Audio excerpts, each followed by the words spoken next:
Okay, we are here at the Mount Hope Cemetery in Rochester, New York. Right over there is the main gate. This way is the cemetery, and this is actually the first stop on the historical tour. So welcome everyone to the Mount Hope Cemetery. We're here at the main gate of the cemetery. The cemetery is one of the oldest public cemeteries in Rochester and is actually the oldest municipal cemetery in the United States. The cemetery was created in Rochester, New York, and is actually formed by an esker, which is what happens when a glacier melts and leaves behind land that is hollowed out. This happened about 12,000 to 14,000 years ago when the glaciers came through Rochester, New York.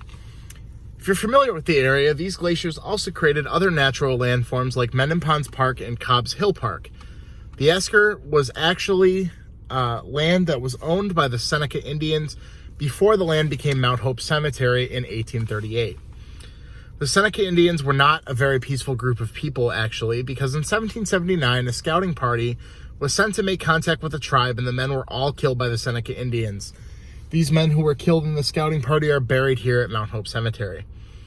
The cemetery now has a road that runs down the middle of the property called Indian Trail Avenue, which is a reference to how the land was owned by the Senecas.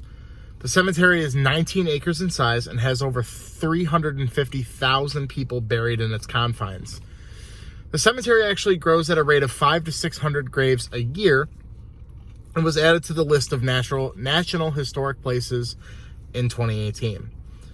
The cemetery offers many options for burying loved ones, including traditional burials, a garden in which cremated remains are used to grow flowers to beautify the park and the cemetery, and private family estates for whole families to be buried in.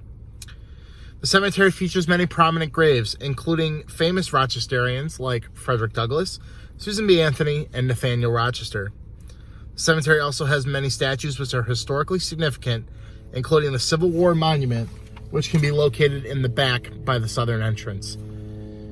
In this area, there are several graves. Feel free to walk around, take a look at what's going on here, some things you see, some sculptures, and then we will move on to our second stop of the tour, which is located at number 11 on your map, Susan B. Anthony's grave.